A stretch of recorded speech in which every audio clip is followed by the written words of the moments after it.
finally got you on, my friend. Let's tell the people who you are and what you do. Oh man, I'm South Bottom Kennels, and I done started, putting on these dog confirmation show. The first one was May the 18th of last year.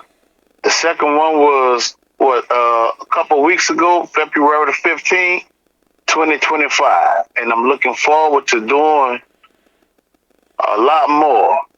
Okay. So the listeners, I mean, I know what you're about, but for the listeners, you specialize in the American Pit Bull Terrier. And, yes, sir. And what, before we even go that direction, take us back to your history. What got you involved with dogs? What inspired your love for dogs? And give us a bit of a backstory on how you ended up where you are now. Oh, man, I actually started, it was like about, in 1990, it was me and my twin brother. Mm-hmm. We was always around our cousin. He always had pit bulls. So that's where we developed our love for the pit bulls until we was able to acquire our own pit bull. Mm. And we shared a pit bull we shared two pit bulls until 1994, because I lost my brother to surgery. Oh goodness, I'm sorry to hear that. Yeah, so I lost him to surgery, but I just kept on, dealing with the dogs until I was able to get my first game dog. Mm. At matter of fact, a year after he passed, at 15 years old. And my first game dog came down from the old man in Tennessee, old G. Taylor. Same yard, the guy that bred his daddy also bred up cottonmouths. So them two came off the same yard, and that was my first game dog. And after that, it was history. I went from that, and I got a few dogs from Mississippi Hot off of the Crazy Spike dogs, and a situation happened I had to get out of the dogs for a little while, and I came back with the Mountain Man Homer dogs. I ran that for a few years. Now, speed it up, we up to 2008, 9-ish, around that area. Ran the Homer dogs and ended up getting back out. And then I came back. They had guys that was, trying to offer me dogs down off of my Homer dogs that they purchased from me. There was some good dogs, but it was too much of a cross for me. But there still was good dogs. Mm-hmm. And that's when I ended up, getting with Sam Cates and, to the Niggerino dogs that I got now. Okay. So my yard is based off of the Niggerino dogs now. Okay. Now, for the listeners, explain a little more about Mountain Man and Homer, and because I try to educate myself as well as the listeners, and I'm still learning bloodlines myself. I mean, I was always a fan of the Jeep Red Boy Jocko, right, Bowler, all that. So explain to me a little more some of the traits you saw that differentiated Mountain Man dogs and the Homer dogs. With the Mountain Man Homer dogs, you know what I'm saying? Like they're real, they're really mouthy. Okay. But they're the Rascal bred dog, Rascal Carver bred dogs. Okay. But with the Homer traits, you know what I'm saying, depending on, like once people start getting heavy on them dogs, you start getting like spooky dogs. They start coming out of more kind of spooky and skittish or whatnot. I gotcha. And with the Homer dogs, to me, in my opinion, they're more of a one-owner dog. Mm-hmm. Which I would purchase a Homer dog. Well, back then, I would purchase a Homer, like I purchased my Homer dog purchase him as a pup versus to purchase a Homer dog as a grown up.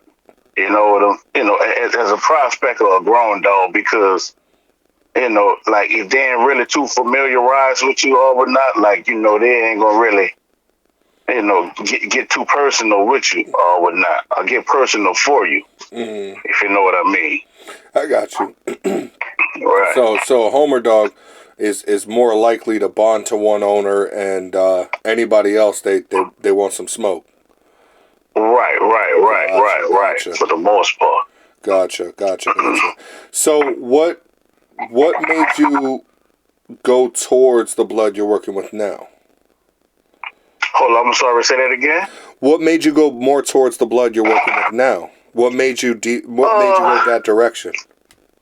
Because they reminded me more performance-wise of the Homer dogs, but the Niggerino dogs is a little more outgoing.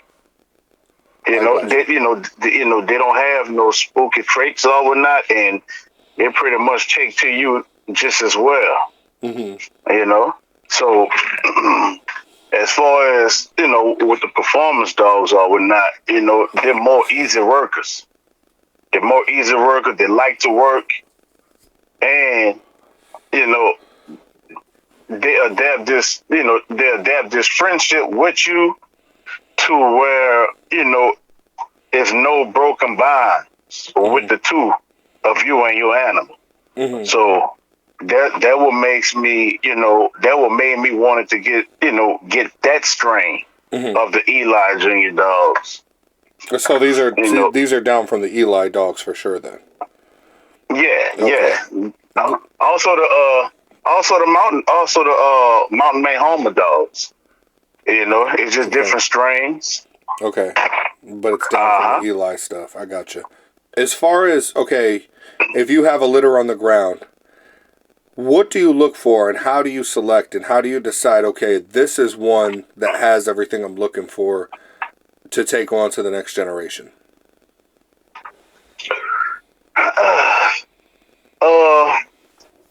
It all depends, because after a certain age, like, let me see, like by the time my dogs is like 7 to 8 weeks, I have to separate them. And I put the more calmer dogs together, and the little more crazy dogs, I would have to put them in their own individual crates. But when I see my dogs, or when I see if it's one that just more focused and like to play a little extra than the other ones, that's the ones that I pretty much mainly keep or whatnot. I don't really too much care for a calm dog. I mean, I like them, but I don't really too much care for a calm dog off my line. Yeah. Which you want that grit. You want that grit.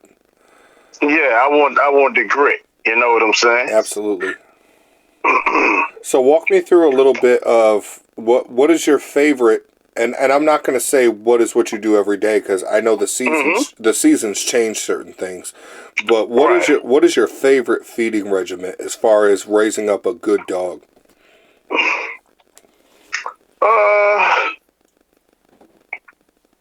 My favorite feeding regimen is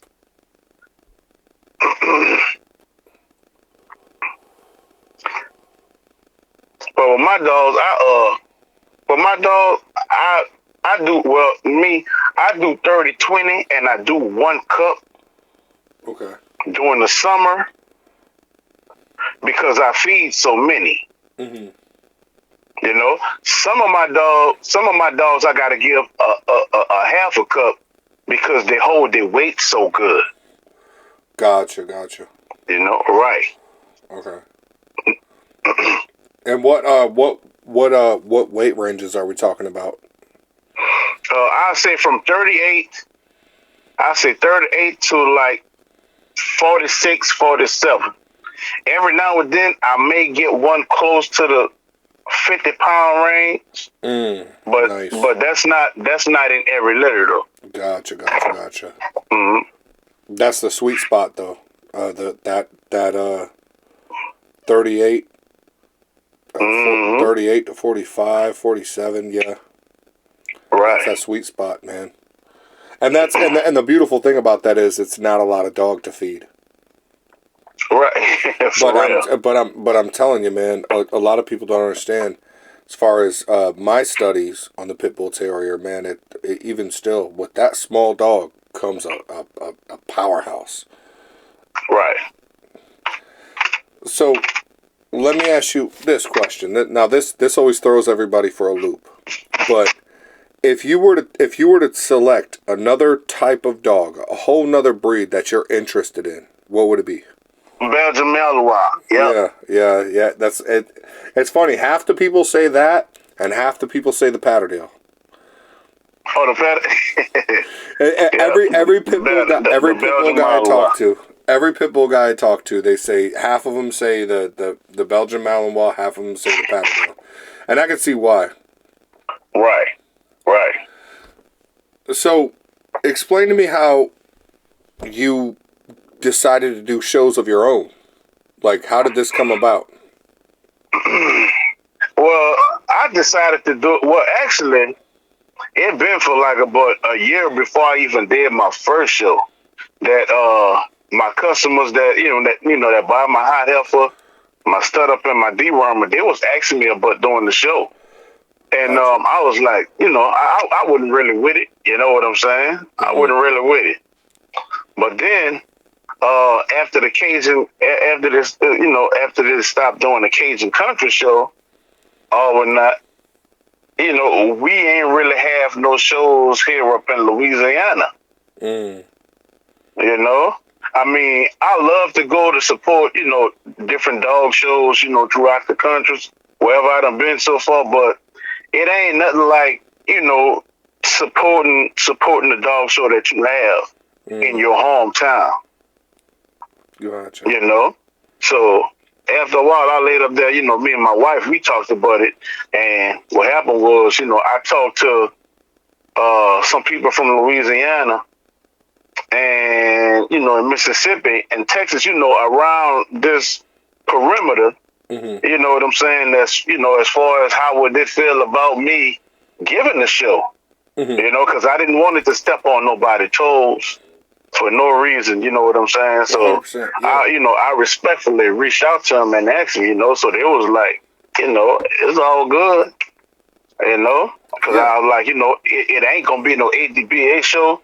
It's going to be like a little regular confirmation fun show, Mm-hmm. for us to have something here up in Louisiana, Absolutely. Right. Absolutely. That's cool, And man. once I did that, like that's, when I just pretty much started trying to get the ball rolling, and calling a few dog men and, seeing, if they can, help me out a little bit.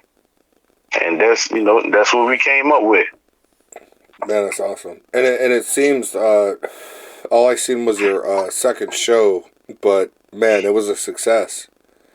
Oh, yeah. Yeah, that was a great show. And I seen so many familiar faces. Two of my club members were there. And yeah, that was awesome, man. Right. Big salute, because we need that. We need that, especially for the American Pit Bull Terrier. We definitely need that.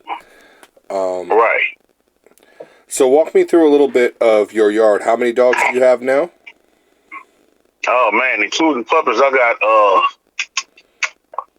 I'm at 32 right now. 32. And as far as how many grown dogs? What's your yard look like?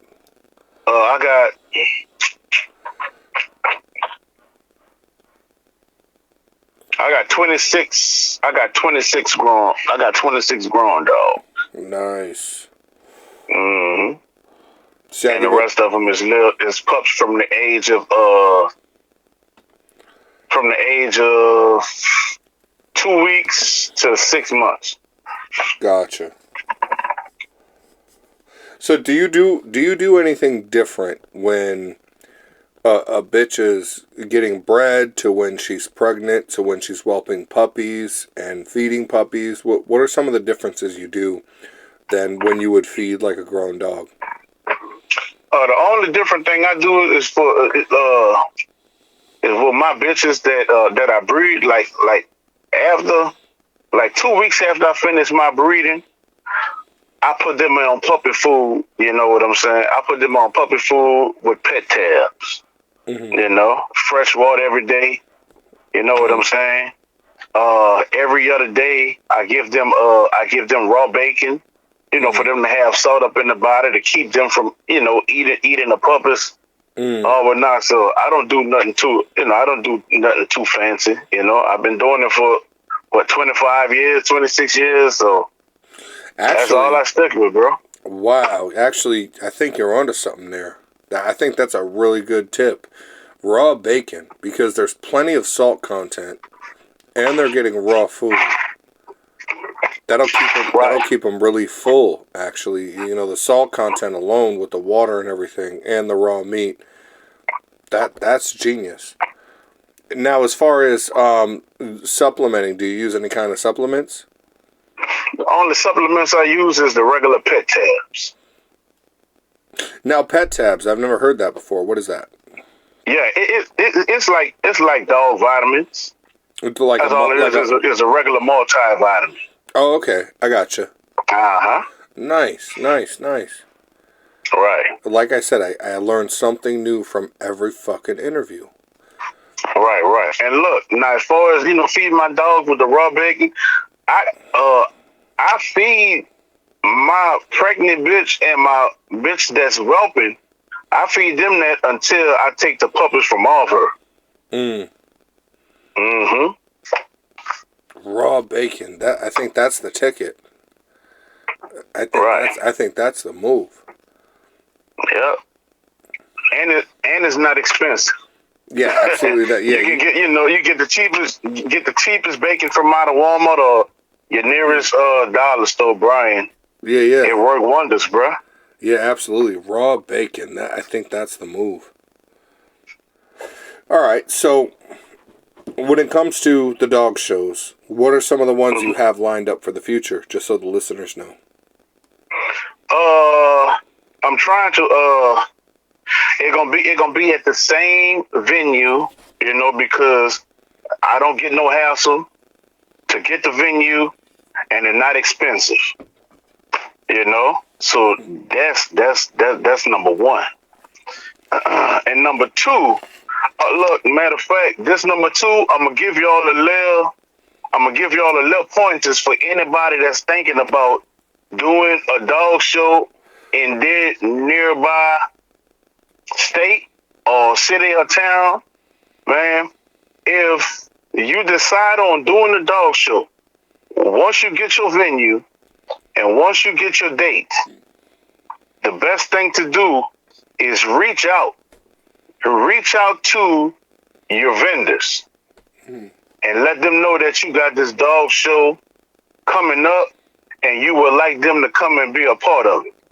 And the reason being, well, most vendors, if you don't reach out to the vendor to let them know that you got a dog show, in their mind, they're thinking that, all right, well, they're doing a dog show. They must not want me to come because they didn't reach out to me. It's not the case. You get a better result when you reach out to somebody to ask them if they wouldn't mind to come to be a vendor at your dog show, bro. Yeah. Going deeper on that. So, are you talking about local vendors, or are you talking about Pedigree, Eukanuba, and all these different companies? If you can reach out to the big name at the pedigrees or whatnot, it's all good. But local vendors that selling collars and sell anything, at these local dog shows that we be going to, is even better. Now down here, in Mississippi, about an hour and 10 minutes from me, I reached out to this dog company that make dog food that been around for over 50 years, the Common Dog Food. So I reached out to them and let them know what they had. So they donated some bags to the show as well. Okay. Okay, there you go. I'm greatly appreciative of everybody that came out to my shows, but I really do thank those that came from far away, bruh. You know, and that's you know, it really mean a lot, bro. It really, you know, let me know that I'm doing a little something. Yeah, You know? absolutely. Is there any other bloodline that you are looking forward to maybe crossing up with, or another breeder you're looking to work with? I done did a few crosses. I done did a few crosses so far with my line. I done bring to the champion Voodoo Dogs. That's the handicap Bred dog. Okay. You know what I'm saying? And they got pretty much some of the same traits as the Niggerino dogs that I got. I cross my dog to dog with, you know, more similar traits than what they have. It's just coming through different lines of dogs. Mm-hmm. I know right now your shows are solely based around American Pit Bull Terriers. At some point, would you consider making it a multi-breed show where you would take on dogs such as, you know, Malinois, Patterdales, things like that? I haven't thought to that point yet. You know, because if I wanted to do that, I would want to find out a little more. You know, I mean, just because I like the Belgian Malinois and stuff like that, I would want to learn more about the breeds before I even talk about giving a show or adding them to a show. Mm-hmm. I want to educate myself a little more, to the different breeds before I just, so that way even if it's not me, know somebody to judge those dogs and what they're judging them for. They'll know how to judge them and what they're looking for versus to me judging the pit bull and what I'm looking for, if that make any sense. No, absolutely. You know what I thought? What I found admirable was Andre from Samurai Kennels. Right. You know, he's military, and he was Mm-hmm. his main thing is trying to prove that the American Pit Bull Terrier can do anything these dogs can do. Right. And I'm really behind that. Like Right. I really thought that was super cool because, back in the day, you look at old pit bull literature, and you hear them talking about, yeah, the pit bull could do anything any other dog could do plus whoop it, and so Right. it really makes me believe it, kind of, that the Malinois I think is the next runner up, and then in a smaller size I think the Patterdale is the next runner up. Oh, the yeah. Those Patterdales are nasty. But Right. so where can people find you on the internet? You go to my Facebook page and type in South Bottom Kennels. South Bottom Kennels. And also on Instagram. Type in at South Bottom Kennels, and you'll be able to pull me up.